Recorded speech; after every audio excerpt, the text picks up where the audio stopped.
Yeah. And the actions being taken are being taken precisely because you haven't given us the space. You are thinking alternative. The better question would be, are we for a politics of winner takes all? That because Bobby Wine has lost, Besigye has lost, Odonga Otto had lost, we want nothing from them other than paying their taxes. Isn't that the constitution that we are governed under? Isn't it a winner takes it all, winner take all constitution? That is a very bad concept, and that is what is bringing division. I challenge. Is it a bad concept? Is it a bad constitution? Actually, the winner takes all. You know, there was a former president of US in the 1600s. He said, majoritarianism is wrong. The fact that you are a majority does not in any way mean you are right. I can be alone, but I am right. You can be 1,000 and wrong. So I think the winner takes all system is bad. We need to have Honorable Dombo. We need to have a fairly exclusive government. I challenge President Museveni. Why can't you appoint Bobby Wine Minister for Foreign Affairs and let him decline? And it will heal Ugandans. And President Museveni will give you an answer and say, I appointed Beatrice Anywa before she belonged to NRM. I appointed Betty Kamya. Yes, I appointed Betty Kamya. I appointed Norbert Mao, who is the leader of an opposition political party. He will tell you, I appointed Betty Amonge. I have appointed many from the opposition. In my cabinet. I appointed Henry Tumukunde, who contested against me. Mangusha, you see, President Museveni, to appoint you, you first have to convert from blue or to be yellow. We want you to appoint people and they maintain their distinctiveness.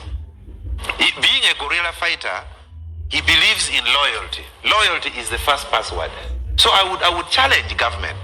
This is the time that you even need, like Yusuf Sibambi, Bobby Wine, you need to crisscross and get opposition figures. Wiru Paul, I would not have a problem with. Do you really believe that Bobby Wine would accept an appointment interim 7 government after losing to him in the last election and the previous one? And that one you need to ask him. But what I'm trying to say, the country needs you to made the proposal. Yeah, but people are very bitter. We have been completely excluded. We have been completely excluded. You and Emmanuel Dombo spent 20 years in Parliament. Yeah. You never proposed to move away from the winner-take-all arrangement among the constitutional amendments, and we've had many. Yeah, and that is the biggest challenge we did as a country. Because, Dombo, you remember when President Museveni was campaigning for multipartyism, his philosophy was that let us release the opposition from the house and they get out of here. You are attributing that to the whole country. I am asking you the question as as someone who served in Parliament for 20 years. You never saw it then? No, we did not know that this multipartyism would fail. It has now failed. The other time I told you I was heading to Brussels. My car got a mechanical problem in front of CMI. It is now a hotel owned by Sudi. So I parked in front of CMI. They detained my car for 8 hours that they're doing intelligence, counterintelligence. Why an opposition member of parliament, his car of all places, should stop here? So even the state actors, the security agencies, don't understand being an opposition. They think we are an enemy of the state. They think Wiru Paul is Joseph Kony, is Al-Shabaab, is Jamil Mukulu. So if Wiru Paul is Joseph Kony, why do you pay him salary? Why do you pay him salary? Would you account for yourself as a political actor? As somebody who served in Parliament? Yeah. Yes, the security agencies might do their work the way they do it, but you, as political actors, and allow me to introduce the Honorable Paul Muiru. Honorable Paul Muiru, very nice to have you on the front line tonight. Thank you. You wanted to say hello to your viewers and your constituents. My apologies, I'm just returning from Masaka, where the Thanksgiving of Honorable Javila, Lugowa Sevina, and the jam held me up. But I'm glad to be here. Very nice. With my colleagues, Honorable Odonga Otto and Honorable Emmanuel Dombo. I have something special with Honorable Odonga Otto. Yes. We share the history, yes. Okay. Okay, we'll come back to that. Honorable Odonga Otto, I do not have security people here. They can account for whatever they do. Whether it is in the protection of the state or the protection of the government in power or the administration in power. That's a different discussion. I am asking you as political actors. You said you entered Parliament at 23. You left parliament at 43? Yeah. 43, 20 years later. You need to be able to account for that time and say, I was able to see as a young man that this is the direction we're going, and these are the measures I took to try and make sure we don't end up in deterioration. No. And I would challenge Honorable Emmanuel Dombo the same. You said there's been a deterioration, and that deterioration has been under your watch. But when you are an active, but even before Dombo comes in, I think we all thought when multi-parties come and we give political parties funding, they would have rallies and would compete for power. But the moment the multi-partyism came, it was not a multi-partyism of inclusion. It was a multi-partyism of exclusion. That's why you see people being beaten in public rallies. So the multi-partyism is not working. This is a problem for all of us, Uganda. It is not opposition. It is not Museveni. It is not Bobby Wine. The multi-partyism we entered in is fake. It kills people. It incarcerates people. So we need to start thinking. Maybe I would even propose that we need a referendum to go back to the movement system, individual merit system. It's not working. Patrick, all right, gentlemen, I'm afraid we'll have to switch and go to that other discussion in the fight against corruption. We'll come back to the discussion about the national dialogue. The Honorable Balam Barugahara, we're able to get him out of his engagements in Pakwach. He's been doing Baraza's huge rally that has had Honorable Balam Barugahara. Do we have you online now? Yes, I can see you, sir. Thank you for joining us from Pakwach. But Honorable Paul Mwiro, let me come back to you quickly before we get into the discussion on corruption. Many people, you in the National Unity Platform, you have now indicated you're ready, you've written formally to join the inter-party dialogue, the party organization dialogue, IPOD. You've said now you'll join. For the last 5 years, you insisted you're not going to join IPOD for whatever reasons that you had. The bigger question is, from where you sit, do you think a national dialogue is the solution to our political question today, less than just about a year after the last election? well, first you see you mix a number of things. Of course, the background is that we are conscripted into joining, because when you have a right to associate, you have a right to disassociate. Before the amendment to the Political Parties and Other Organizations Act, it was optional for one to join, but of course they knew that our activities had been largely funded by resources from government based on the numerical strength, as Honorable Odonga Otto said earlier. Those who are acting in bad faith, violating the rules of legislation, that they came up with a law which was targeting a national unity platform, they had actually to do that. That's why, because of the conscription by law, the rest was incidental. That if you wanted to survive as a political organization, the prudent thing for you to do was to do what is there. But we challenged even that law in their court, and the constitutional petitions by law are supposed to get the urgency they're supposed to get, but they sat on that on the law as is. To me, I think the question of dialogue, we even simplified it. We say that, you see, if there's dialogue, we have no problem. But the issue has been that actually, who is the guarantor that whatever we talk about will actually give effect? But also, three, the conduct. When you read our constitution, it has a preamble. It talks about our history, where we have come from. When you refer to what you call an election, which was just concluded, of course you know what happened. It's still vivid in your mind. But even if I was to start from what we've just concluded, they will say elections. You know what happened. Actually, this was my first time to see that actually police was interested in influencing who becomes an LC, one chairperson of an area. We raised these things. People petitioned, actually, even I'll give an example, like in Jinja at Iganga Road. came and they counted half the line of an opposition person. Then they moved on NRM. Then they declared. A petition was raised in several places. Even in some other places, they would even have declared that Dombo has won. He has got 200 votes, Otto 80. But we are going to give the results at the Sabo County. As you reach there, then they would say Otto has won. They will swap the result. All these issues were raised. Then they said, no, now that you are patient, the commission wait for the result.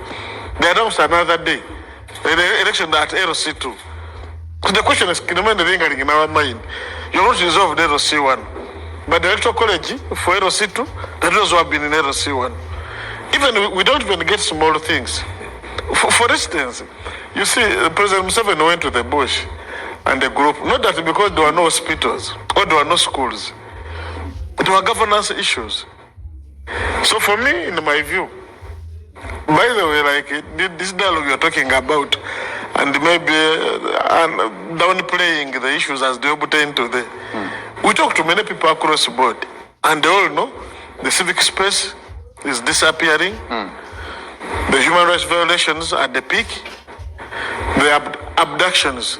And when we have raised issues to do with these abductions, and these colleagues come on the floor and say, okay, we are going to check whether we have Amos Rangomano, even after court had issued the writ of habeas corpus. Then tomorrow they rush and charge him in the court martial. Then they release that one. Then you say, Mwanga Chivumbi. They say, okay, the Prime Minister undertakes. We shall check. Then they have produced him after 19 days. All these are just illegalities. Then the other day I was sarcastically thanking them for even after contrary to Article 23, holding people incommunicado. They later produced them. I said, okay, you also bring Sam Mugumya. They were busy undertaking that we're going to check, and then who shall bring. Actually, the framers of the Constitution made the whole chapter on human rights, and they put the duty on everybody. But even the other point I'm making, that we have really reached a level that even you talk about dialogue, now dialoguing with who? Because now... So let me flip the question, Honorable Muiru. The route through elections has not been successful. You've participated in those elections, and you're describing them the way you are, including LC1 elections, local council elections, LC1, LC2. The route through dialogue, from what you're saying, seems a non-starter. So, what's the way forward? Actually, to start with, first, you continue to call them elections. Of course, you know that even, you know how our candidate was treated, no Machagwanya was treated. But I think there's still some pretense that maybe that's how they have to treat presidential candidates. Even the results. Why we insisted on even declaring the results and publishing them in the Gazette the way the law provides is that we actually even still have the other forms. Like for me, I even went an extra mile of having a printout from the district of the results of the presidential and mine. And what we are gathering that actually from that percentage they created of 71, it can't be substantiated. Up to today, we have never seen the results. But the lists are still very comfortable to say, there was an election. Someone was declared with 71%. If you won, it is fine. Bring out the result. Now I want to show you that to us, it doesn't pass the test of the election. Then too, when you talk about dialogue now, everybody actually... Honorable Muiru, I'm sorry I have to disrupt you because we have Balam back. We've been trying to link with him and the connection has been poor. The Honorable Balam Barugahara, do we now have you with us? Thank you for joining us from Pakwach. Thank you everyone. Thank you to the panelists. Good evening. Good evening. I'm told that you're still holding your barazas up to now. Are they still running?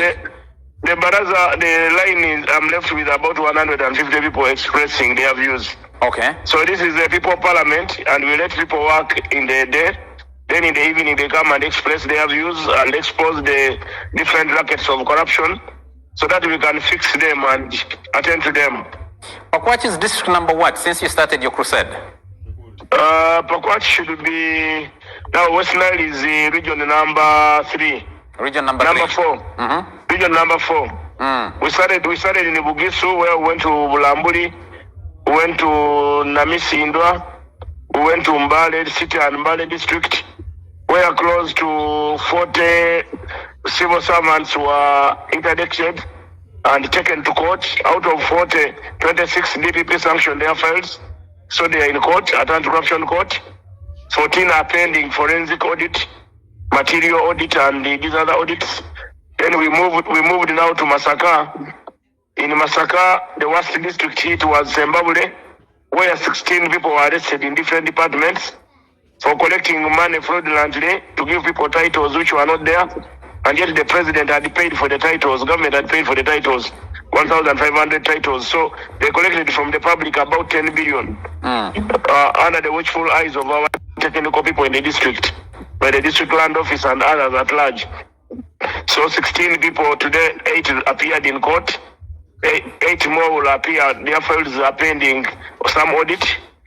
Then in Masaka district, we didn't net any. In the district of Masaka, it performed really very well. The hospitals were functioning. The medicine was there. The only problem in Masaka, they have sold the NFL land. They have created 700 titles on NFL land. 700 titles on government land, and they have cut trees. Instead of they have removed our indigenous tree, planting now pine. So when I called the Honorable Tafire, he wasn't aware. So now those people who made the titles and the people whose titles were made, the president will issue a directive to have those titles cancelled in the coming days. So Masaka performed generally well. Masaka City, there were issues of land where government land has been sold, and the few instances of corruption where Chairman LC1 stole money, keeps collecting money from people to benefit from PDM, and another case where a hospital in Nyendo Mukungwe, where drugs were not even a single drop of drug was found, and yet they had just supplied them drugs the previous week. And Masaka Hospital, where they extort money, whoever goes there for labor, they don't allow now people to push their kids. They tell them you need an operation. So generally, out of 10, 9 go for cesarean, implying they want money, the doctors want money. So now that is under investigation with Minister of Health. Then in Zimbabwe, from everybody apart from the cow is the only one surviving. The rest, all of them have issues. One the DHO sold the equipment of a private clinic and took it to another clinic in a neighboring district. He was arrested and given bond, not taken to court, given bond. So all that impunity must stop. Then the town clerk has been collecting money in his own pocket. Money meant for building plans, money meant for the market, the roofler money, all that money has been collecting and putting in his pocket. So I want to thank the State House Anti-Corruption team, CID, DPP, and the lawyers of State House who are supporting this operation. Unlike other operations, these operations are people-led. People inform you that, Honorable, I was charged money for this. Honorable, this road, they budgeted for 200 million. And they said they are going to make a bridge, come and say bridge. So Zimbabwe is rotten. Then when we left Zimbabwe now, we called the leaders meeting in Kampala where we expressed ourselves on what we are doing. They needed to know what we are doing. Then now we went to Mbarara. In Mbarara, the town clerk and his technical team, they wanted the money for a road. They ate off the whole money for a road. Not only that, they built a toilet like a Bulambuli, 2 toilets not connected to sewer, no pit latrine, but they were charged 34 million, 38 million each toilet. From Mbarara, there's that the bridge, the Thomas Bridge. We counted 16 iron sheets on it, but it took the taxpayer 316 million. Each iron sheet, me as a builder, I buy an iron sheet, a plate, at 500,000. So for 16, that would amount to about 80 million less. That would be about 80 million. And a few food and a few things, they charge the taxpayer 360. Skatete Bridge. And then there's a Kanondo Uchira Road. That one, they diverted the money for the road. They ate 200 meters off the road. They never tarmacked, and under Usmid. So from Mbarara, the other cases of sale of public land at Kamukuza and others, now we went to Sinjiro. In Sinjiro, government invested money under leg to build a factory, a coffee factory. Well, in Sinjiro, they installed a transformer, 3-phase transformer. Immediately they installed it, they removed it and took it away. Now no one knows who took it. They removed the weighing scale to measure coffee. So the machine hasn't been working all this long. And the leadership is there. So when I ask them where is the transformer, that we don't know. But you have a cow, you have all these tech production officer, you have all these important people. So all those ones are under investigation. And probably they will appear in court very soon. From Zimbabwe, we went to the mother of problems. From Isinjiro again. From Isinjiro. From Isinjiro, we went to Buweju. In Isinjiro, there are dams that have costed the taxpayer 30 billion, 15 billion, 18 billion. The dam meant to supply a whole village, 2-3 villages. It is supplying one farmer. The pump, and they commissioned it.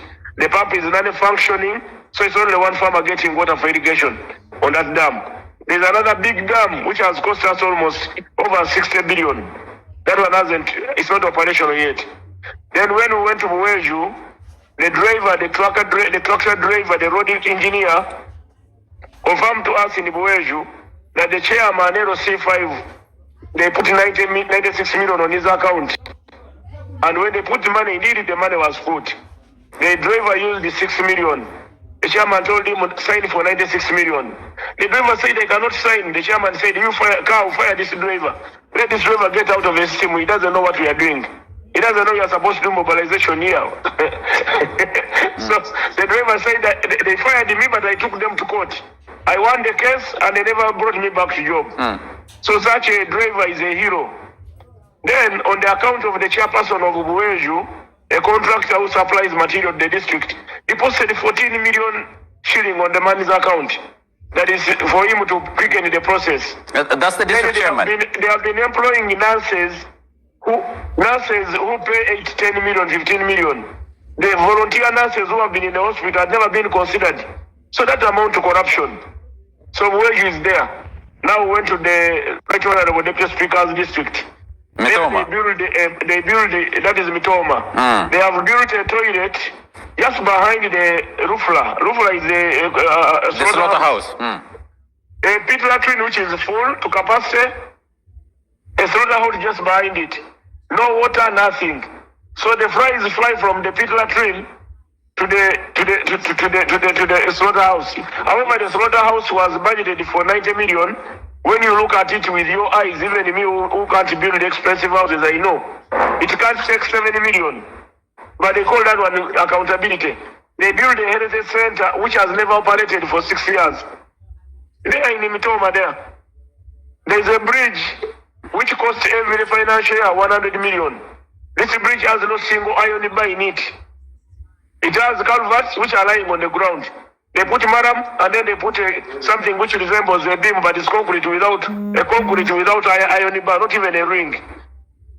So all these cases. Then there's a primary school earning money from government and textbooks from government, but they are not students, they are not teachers, but they send that primary school teacher fund money for teachers. They are paid. They are giving capitation grant. So this is how pathetic some of our local governments are. That is why the president has said enough is enough. Go on and attack. When there was SEC, some members of parliament raised the issues during SEC. One of them was Pakwach, Maracha,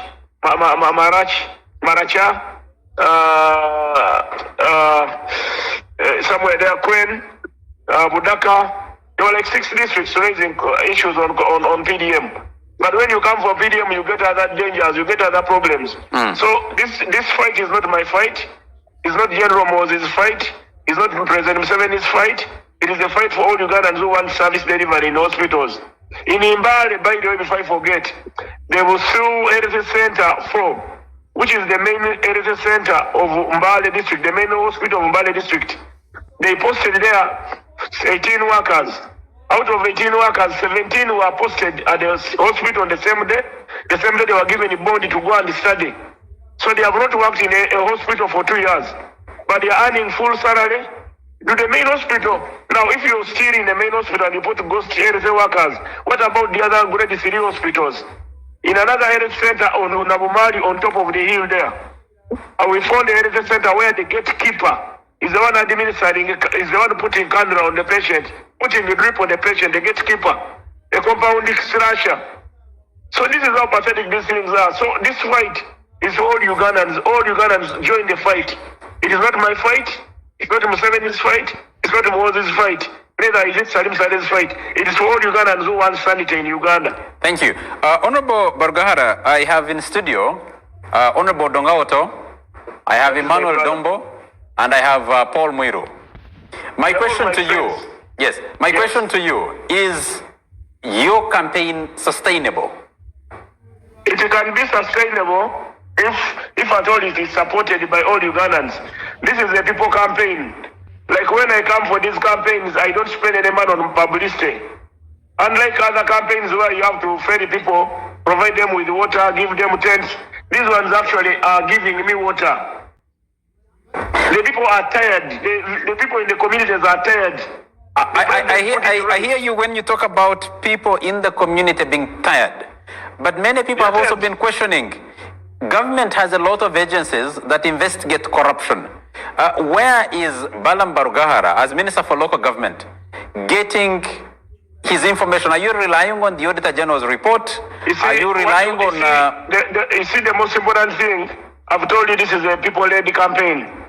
But I started in my beginning, I told you let's give credit to State House Anti-Corruption agents, to CID, to DPP, and to the different reports, the internal auditors, the external auditors of the different districts, and to the staffs of the district who are providing us with this information. Within the system of every district, there are people who are dissatisfied. For instance, if there is a health center like Busui in Imbale, you are supposed to be 14 workers. Out of 14, 7 are never there for 2 years. But they are signing for them that they are working every day. And salary is going to them. The 7 who are working day and night. Isn't that overstretching? So will they keep quiet? No, they will not. So the information we are using is people-led. The campaign is people-led. And the campaign can be sustainable as long as the people are interested in having it cleared. If they are not interested in having it cleared, it will end. Honorable Minister, many people have been watching this crusade, saying and listening to you here, declaring that somebody stole money, a bridge wasn't done on the right, with the right amount of money. They're saying Balam Barugahara has become the investigator, the prosecutor, and the judge. What do you say to that? Charles Mwanguya, I move with the Minister of Works experts on my team. The Honorable Fred Byamukama assigned me 4 road engineers. There's one material auditor, there's a lab tech, and there are 2 engineers who are specialists in this. And whenever we go, they test. They even take soils to how we were able to nab the Mbale cases, the road cases in Imbala, Namisindwa, and Bulambuli. They took samples at 5 different points on the road. Took them to a lab in Imbala and a lab at Makerere and a lab at Minister of Works in Chireka. They tested and confirmed this has never been maram, this is red soil. Good for growing beans. So is that stealing or misappropriation? There is a presumption of innocence in this country. No, it's under okay. The Constitution. That is why when Mwangusha, when I find a problem, I'll tell you this is not right. And I will tell State House Anti-Corruption, the investigating agents, DPP, please carry on. Maybe you may need to get some more information from him. The rest is up to them. I don't have a cell in my car. Let me just I move with a very small car. I don't have any police cell with me. And I don't have a court. One quick question, and then we'll take a break. And I request you to kindly stay on the line. One quick question. No, but I have a rally. People on the rally. Okay, let me just put this question to you before we allow you to go back to your rally. People say, or there is an argument that corruption in this country appears to be systematic. That what you're dealing with are what a judge has previously called small fish. That you're leaving the big fish stuck up in the hierarchy of government up to cabinet level where you sit. The most important thing, Charles Mwanguya, I'm a minister of local government. The only out of 83 million shillings, I'm in charge 83 trillion. My ministry is in charge of only 11 trillion or less. However, as a minister of local government, I'm supposed to clean the local government where the poor live most. So I will focus on cleaning my department, then others can also clean their departments. So this is a concerted effort. Honorable, Right Honorable, both is cleaning parliament. Let every minister clean his department as I clean the village where I was allocated. Honorable Paul Muir is actually offering you help here. He says you're actually in charge of only 6 trillion because 5 trillion is recurrent expenditure. Yeah, you see, no, In charge of 6 trillion. Yeah, He's in charge of 6, but out of 6, 5 is recurrent. In charge of 740 billion. Out of that, the little that may be reaching local government now is less than 2 or 3. Correct. It's 700. Okay, yeah, there is an argument. We've seen this before. We saw this with the State House Health Monitoring Unit of Dr. Diana Twine before she became permanent secretary at the Ministry of Health. We saw it with Colonel Edith Nakalema when the State House Anti-Corruption Unit had just been established. The most important thing what we need to do, all of you, I want to work closely with the local government public accounts committee. I want to work closely with all the people who in anti-corruption. We can work together and solve what we can. We may not solve everything.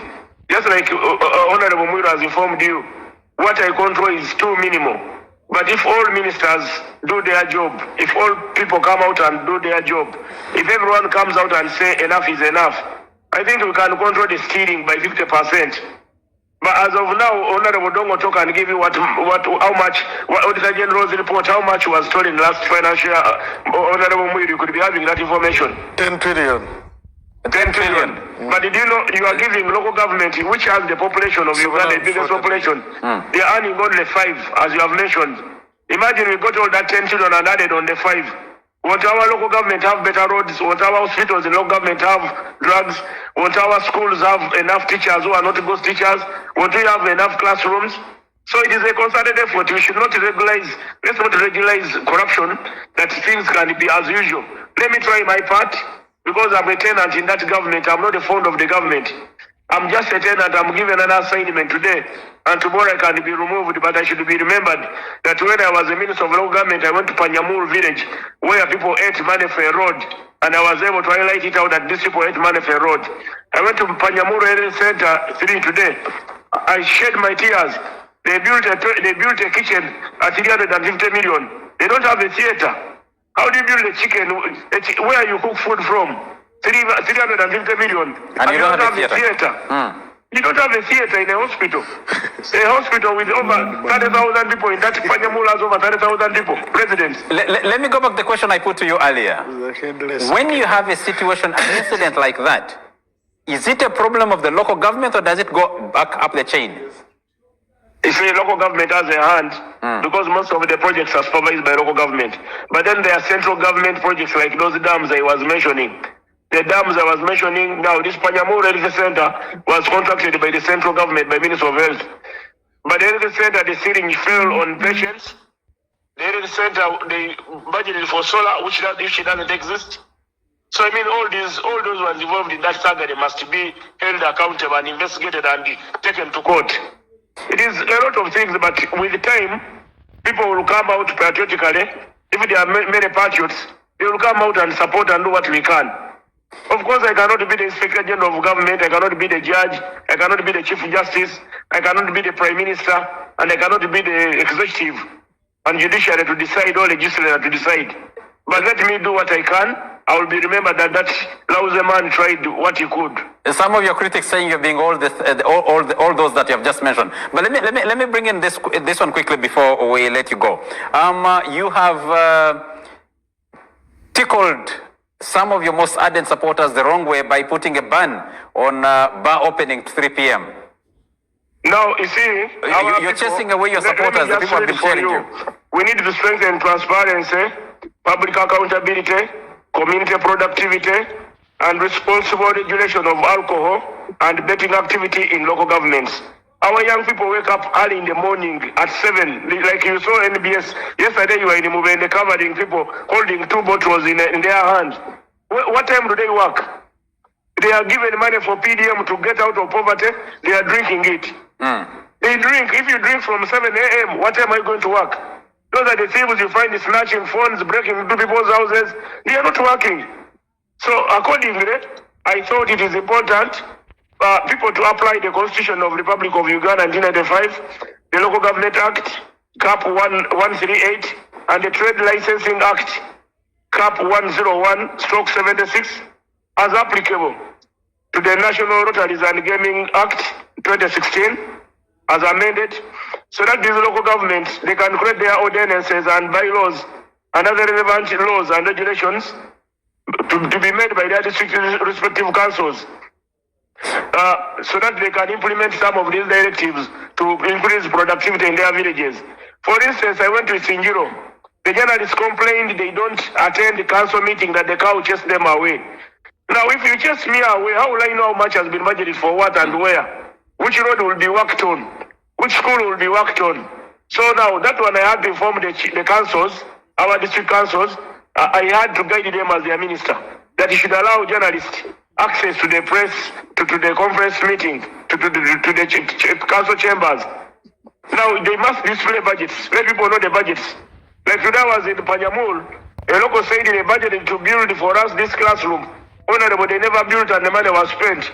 I asked the cow, can you confirm that money was spent? That yes. Where is the certificate of completion? They brought the certificate of completion and the money was paid. What kind of thuggery is that? So when you don't allow the locals to participate in the budget monitoring, it is a problem. So I said they should work on that. And protection of children. I found children during my campaign, during these rallies. Children are below 18 drinking. Why should we allow our children to drink honestly? What are we grooming? Honorable Balam Bargara, wherever you've gone, crowds are following you, but people are saying you're playing the role of John the Baptist. That there is something, that there is a greater person coming after you. I've always been John the Baptist, whom God sent to go and prepare for Messiah. So probably you need to understand John the Baptist of the Bible. So John the Baptist played a very important role, making Jesus' role work. So who is the Messiah coming after? The Baptist for a good cause. Who is the Messiah coming after you? So you see, there is the forerunner is Jesus Christ. He prepared for the way for the coming of the Messiah. But if you refer that to Isaiah chapter 40, verse 3, and in Matthew as well, in Matthew chapter 3, verse 3. I'm a preacher of repentance. I'm a baptizer. I'm an announcer of the Messiah. I have a prophetic voice. So Odonga Otto, I'm sure my brother Odonga Otto, who has been my friend. You're my good friend. I'm just a call away from you. But I was seeing the pictures in Isingiro, and then you see a big banner of President Museveni and a banner of President Muhoozi in a baraza to fight corruption. So why would it turn political? This is time for work. You see those banners, I don't know who brought them. I found them there. You need those are locals. You see, Odonga, you have been doing campaigns. You find someone I was with you at Makerere, and the people were wearing Obote's t-shirts. Obote who was in Zambia. And then we would say to Agalo Obote, and that's it. You remember? Anyway, for me, I wish you well. You are doing a good job. I would be very unfair for you to leave the show without saying push on. People need to understand two things. The last financial year, we read the budget of 72 trillion. The local government got 6.4 trillion. They got development, local government got 740 billion. Recurrent, which is salary and allowances, got around 5.4. Meaning that now Balam is set, because Balam was not investigating the salary and allowances per se, other than where people did not, but is looking at largely at the 740 billion, which was for development. That's what the big question was, that now, okay, assuming all now the government effort, all the agents of government have been put under Baramu to follow the 740 billion. So who is following? The other 60-something... Isn't that the challenge he just threw to all of us? 60-something trillion. Of course, there's no will to fall up there. Because Dr. General, because the point we are trying to make, that, okay, maybe the way Balam is operating, is it the time to review the law? Because why would the corrupt be actually protected when they're doing all those type of things? The nature of the law, maybe the discussion must actually start. Because you see the sustainability of what we are saying, like I saw Honorable Balam trying to do a value for money audit. Saying this toilet, when I look at it, I've looked at the BOQ, it's 90. From my assessment as in Baram, I'm giving this. Where is the balance? You understand? Of course, you see, like in a government project, maybe what you don't know, that at every point, those big projects, the government projects normally have consultants. And those consultants issue certificates. Isn't it that bureaucratic approach to dealing with corruption? What people have called that the Auditor General, what he does is post-mortem. The money has already gone. Recovery becomes a problem because it's a post-mortem. It's coming after. And what Balam is doing is... also post-mortem, because also following back here, you see, we used to have the pre-audits versus post-audits, like when money is going to be spent. Of course, they tend to say they're going through the system to show that there is no problem. But when it comes to the actual work being done, Dr. General has been doing the value for money audits, try to look and find out what someone is doing. But you see, why to some extent, what Obama is doing, what we have been fighting for. When we were in the 9th and 10th Parliament, I kept on raising my voice over the market, the central market. Then you see that they don't allow even an area MP to go and visit. They were saying, no, the contractor doesn't want anybody to enter the site. But people kept on telling us, these people have adjusted the size of the stalls from the BOQ. Two, they are building lesser floor on the central market. In Fort Porto, that's what happened. In Fort Porto, they are two... no, even me. Actually, I kept on... a complete floor. I kept on raising it on the floor. Then I was, but are you an engineer? People kept on questioning. But at the end of the project, they added over the market lesser floor. And they were telling me the prices went up. What's your suggestion on how to deal with corruption? What are you saying should be done? Because everything you're talking about has been done, has been attempted. Yes. You have a multiplicity of agencies supposed to be fighting corruption. It's not... actually, to me, yes. Again, people have been, out of my experience, what we need to deal with is maladministration. Because you realize that there are many agencies trying to fight corruption, but they are covering more the truth than now they would be revealing it. That alone also creates the problem. Because like what Mbalam has been telling you, you go somewhere, people have the information, but you have a PISO, a parish intelligence officer, you have a GISO, you have DISO, you have RISO, you have CISO, you have the structures there. You have the economic monitoring. You have everything, meaning that once corruption was adopted as an ideology of NRM, you understand that if you die with corruption, then the system would collapse. So is the NRM that's why that's what the president said, that does not support lifestyle audits. Because at the end of the day, these people steal money. Are you suggesting, therefore, that through what Balam is doing, the NRM is abandoning its ideology? Actually, NRM is abandoning its ideology, because what Balam is doing is actually evidence that actually the government is under free fall. Everything has collapsed. You understand? And as to whether, that's why I asked you that, okay, if what is doing is what is going to fight corruption and is fighting for the 740 billion, why don't we see this through every sector of government where you've seen it with, is? You've seen it with Fred Byamukama. Yeah, Fred Byamukama, I want to give him credit because he has moved, he has put his foot down. So I want to see this all through the government. Actually, the difference between now the power, actually even now what Baram is doing and any other, The Badam is a fully-fledged team now, which is moving with. Maybe what the president can do, he can appoint him IGG. Yes. Society is empowered. We also create accountability in Uganda, the way they have done. Actually, in other countries like Kenya now, they have merged the accountability sector. That's why you see, like if you go to South Africa, they call the public defender. When you go to Kenya, they say accountability Kenya. The entire sector has been merged, the mandate properly reviewed, and then we streamline. This is what we must do. Then the question of theft versus the law. I'm among those who think that the debate must start.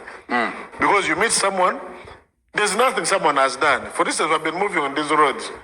You find the road, they said they paid the contractor 100%. But the man hasn't done the work. Then they said, but you see, the consultant issued a certificate. Then they question you, but are you an engineer? So, but the work is not done. I am on site. You understand?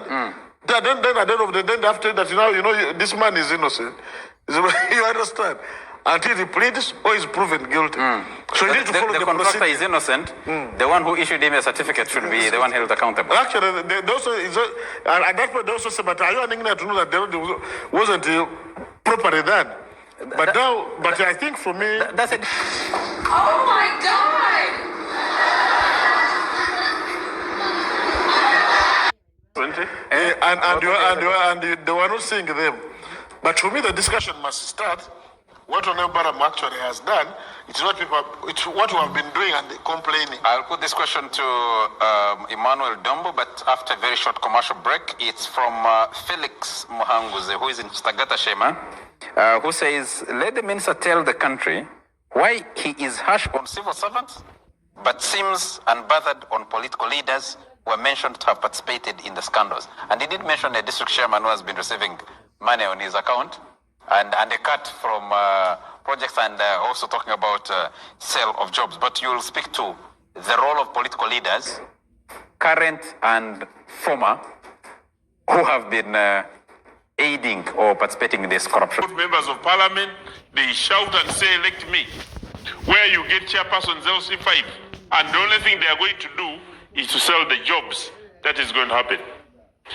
In answering that question, I'll give an example of what happened in Butaleja. In my district, government posted an assistant RDC called Nambiro.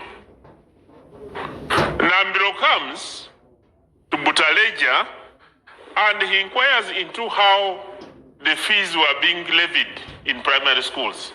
Him having been a primary teacher. And he went and got statistics and the circulars from government, from UNEB and the Ministry of Education, what government is paying for, and he goes to interrogate the district leaders and the teachers why they were collecting money from the pupils when the government had already paid for the same fees to UNEB. The district council convened and they made a resolution that this man should be transferred. And indeed, he was transferred. I tried to come to the president's office to talk to Mr. Kakande. He had been convinced that actually this man is the one who is corrupt and not doing his work. I tried to plead, and the impression is that I was interfering. So there is a very huge conspiracy against the population by the so elected leaders. Malgahare, the politicians' role and access to money is very limited. It's like the ministries. Where would the minister sign for money? You have seen in parliament, we have the speaker and we have other technical leaders in parliament. But the technical leaders have been charged in courts of law, but for the speaker, they are still making an inquisition. Because the speaker is not a signatory, is not anywhere involved in money directly, unless there is a specific accusation where somebody will say politician has done such and such a thing, like in Mitoma, where somebody was accused of depositing money on his account, then there would be evidence, Because that is very important. I think he was talking about, I think that is in Zimbabwe. What's Zimbabwe? Yes, Zimbabwe. There must be evidence, because politicians naturally, it is eyes on and hands off, because you are not directly involved in signing the money. Honorable Dombo, there's been an argument that the push for political office through elections and the desire to keep political office is what has led to all this compromise. Forget the chiefs who are technical. Think you rely on elected leaders, and the elected leaders are looking at the next election, so they will never mind about, they will facilitate, actually. Not only that, in many districts and many areas, you'll find the technical officers facilitating the election of the next leaders. And once a chairperson LC5, for instance, has been elected with the support of a cow, of the technical officers in the ministry, the likelihood of the chairperson and his team looking at what is happening is not likely to be there. Like I was giving the example of my district, where an assistant RDC was hounded out of the district, and when he went to Mbali district, he tried to do the same when he was transferred. The entire leadership of Mbali region ganged against this young man when he raised the issues of corruption in schools. There is a possibility that some of these areas, the elected leaders themselves, are either compromised or are continuous beneficiaries of the corruption that is taking place in the respective areas. So as a country, not government, as a country, we need to reflect our type of politics. Is it serving the purpose which it is intended? Because even in situations where we have... Is that a conversation you're having at the Secretariat? Is that a conversation you're having within the caucus of the NRM in Parliament? Is that a conversation you're having in the Central Executive Committee? Recently, the NRM caucus sat, and you saw the number of resolutions that were passed when it sat in Mnyonyo. And those are the issues: supporting government programs and priorities, fighting against corruption, ensuring that there is a commitment to ensure that there must be robust accountability for people to do their work. But Honorable Otto, you believe that at the time we were in Parliament, how would a member of Parliament be convinced that he would try to negotiate with an agency of government that we budget and give an agency more money so that we can follow up the money to go and sign for it? There have been accusations of members of Parliament of doing underhand things that were unheard of at the time we were in Parliament. Many PSCs have been raising issues. When you look at the quality of loans being passed by Parliament, go and ask, is Parliament fulfilling the duty that they were required when it was put in the Constitution that government can only borrow money with the approval of Parliament? You can look at the quality of loans and see whether the members of Parliament, when they go to the hotels to scrutinize the loans, whether they pay attention to what the loan is going to do, the cost of the loans, and any other issues that will prevent many MPs. Honorable Dombo, to be fair to Ugandans watching you, especially the younger ones, should you be asking questions? Shouldn't you be telling us what has gone wrong? The people are just corrupt. What has driven people are thieves. People have just become corrupt. How did we get here? People have progressively become corrupt. Even the institutions of government. We have the Auditor General's office. Just ask yourself, how would what happened in Parliament happen when we have an Auditor General who is making a follow-up of what is happening in Parliament? Because there was a collapse. There is malaise in all the institutions of government, including the anti-corruption agencies themselves that are supposed to fight against corruption. Thank you. Let me bring this to Odonga Otto as we move. Let me first take a message from Bahati Fred, who's watching us. He says, thank you so much. I strongly support my brother Balam. I'm writing a proposal to the President and to the Speaker of Parliament to amend the law in relation to academic qualifications from Chairman LC1, LC2, LC3, Councillor at the sub-county, Councillors to LC5, to the district. Chairman to Parliament should be bachelor's degree, and the starting salary for LC1 should be 500 100,000. This proposal intends to achieve some of the following: ease monitoring and supervision of government projects from the lowest unit of leadership, create employment of about 100,000 graduates, increase household income, increase the tax base, curb or reduce corruption. I thought the elites, the educated ones are, is there a line?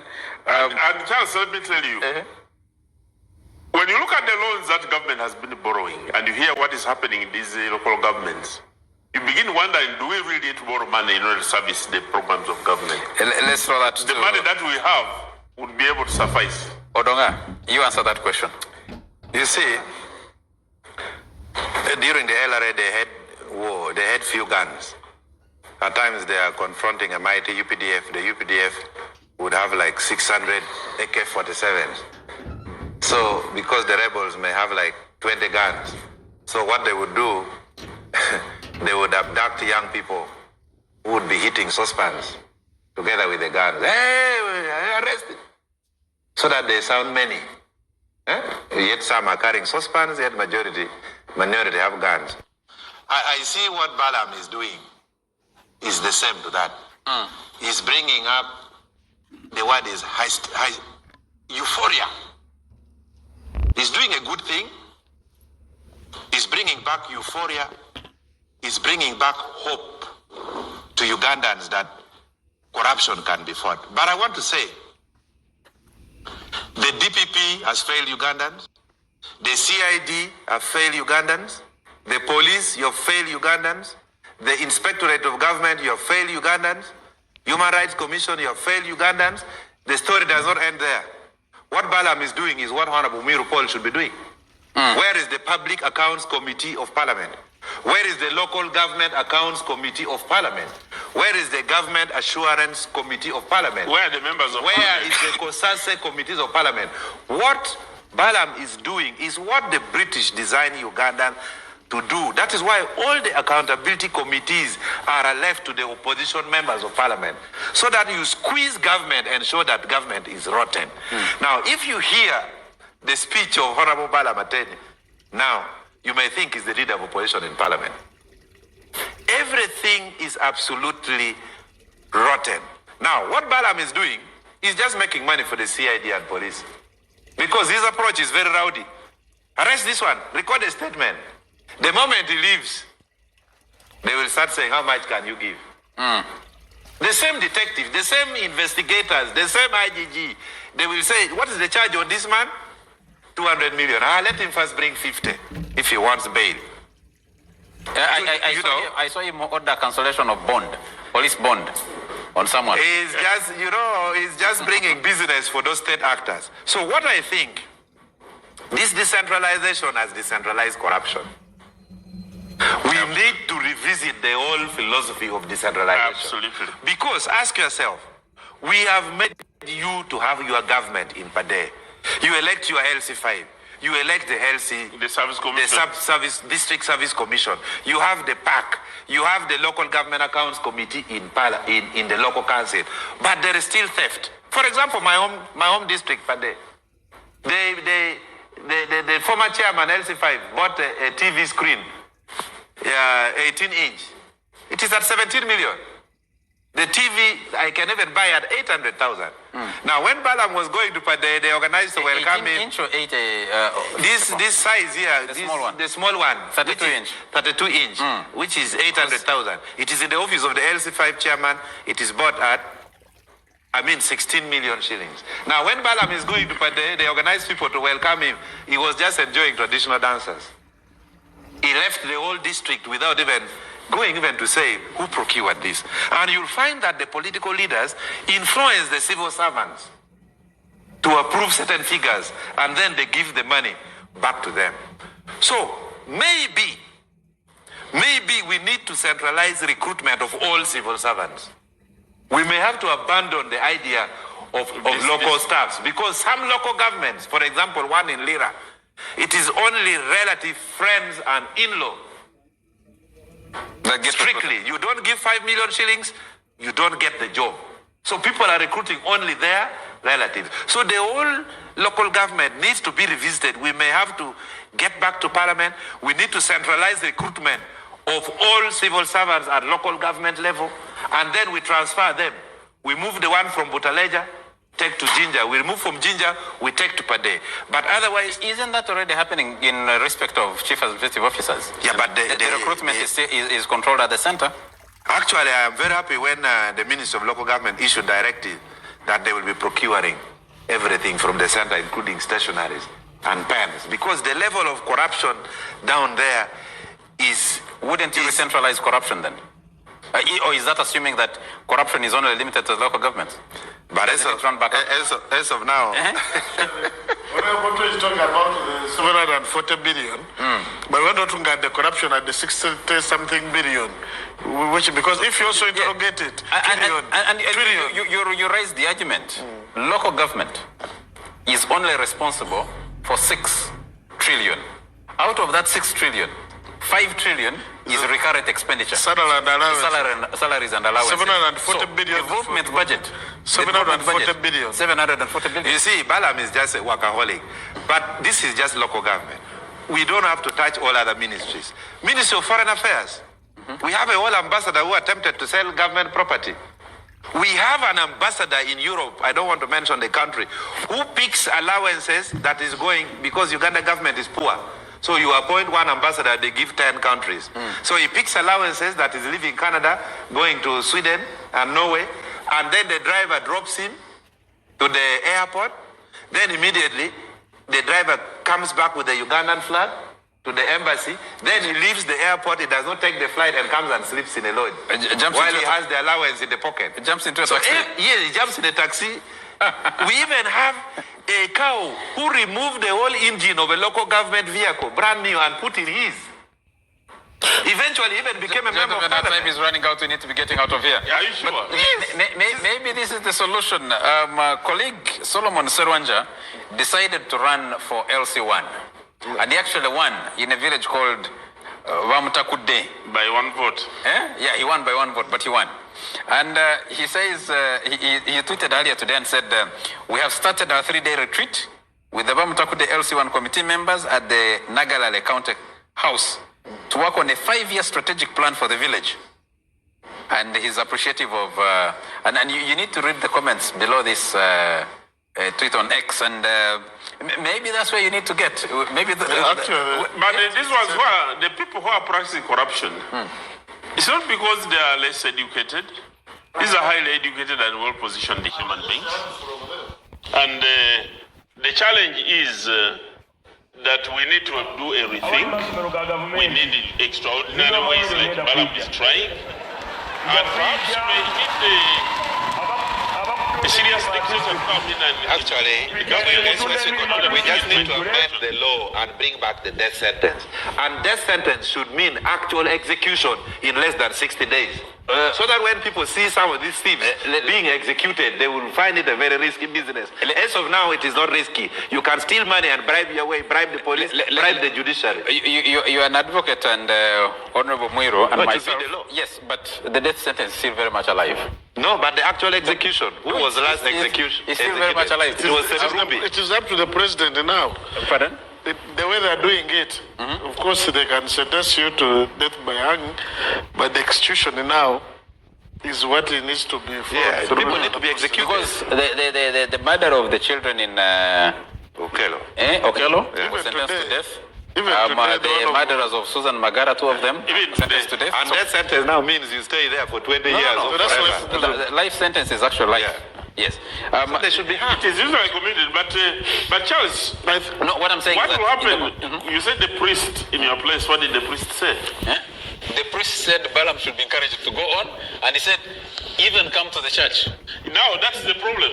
That the problem is far much bigger if the priest can confess like that to his audience. I see the problem a little differently.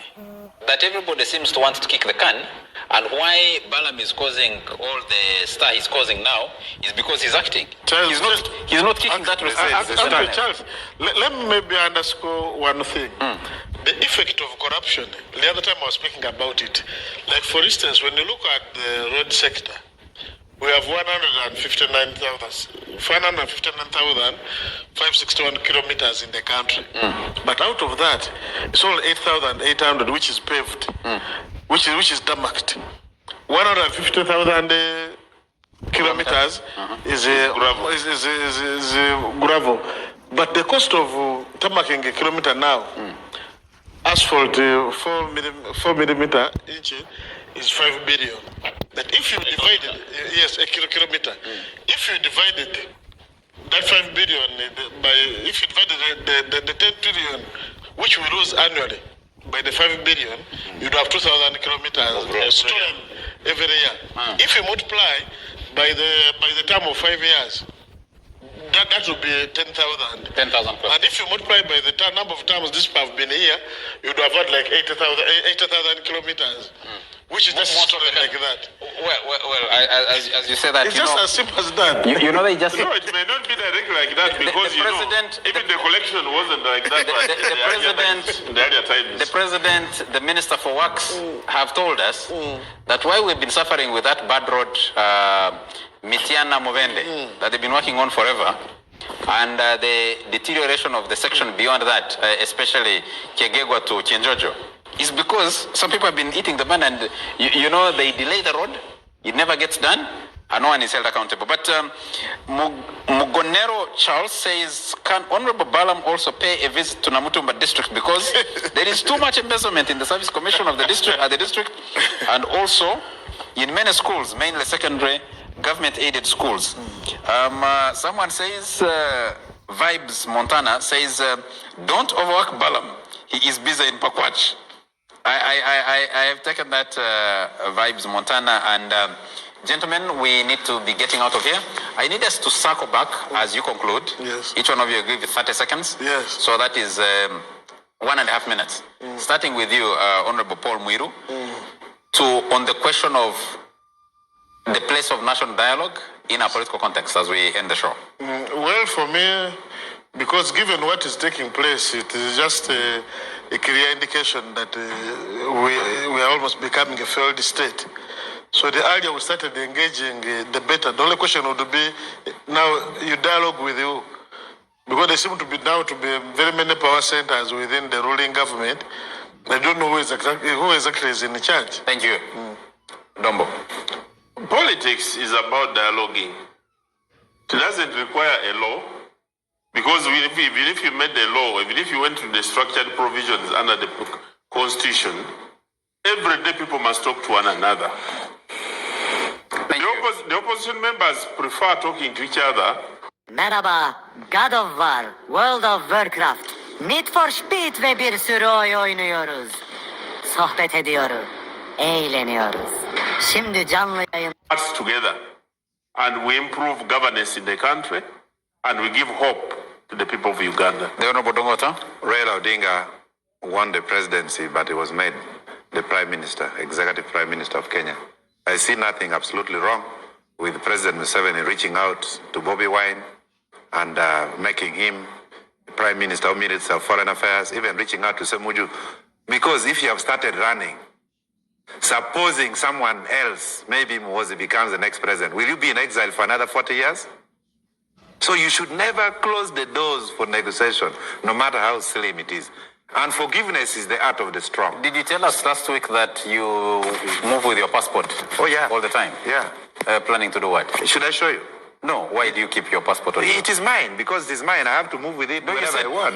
It is my document. You told us last week that... You told us last because week this that country if you forget is your not... phone, This country is not a safe place. So the moment you have political thinkers running out of the country, it's not healthy. So we need a dialogue so that Bobi Wine can come back, continue with his industry. Semuju can come back to his beautiful home he's trying to sell. Living in exile is not easy. Some of us tried. So we should never close the doors for dialogue. Any sane human being. And President Museveni, you are the strongest. And forgiveness is the art of the strong. You should extend the olive branch first. And Dombo, when you meet him, you tell him I said that. He's watching. He's watching, and he'll also be given... So you have heard. You should start by forgiving Lukwago, forgiving Besigye, and conditionally releasing political prisoners. We are tired, we have lost election. Let us go home and dig and Our do time other is things. out. We need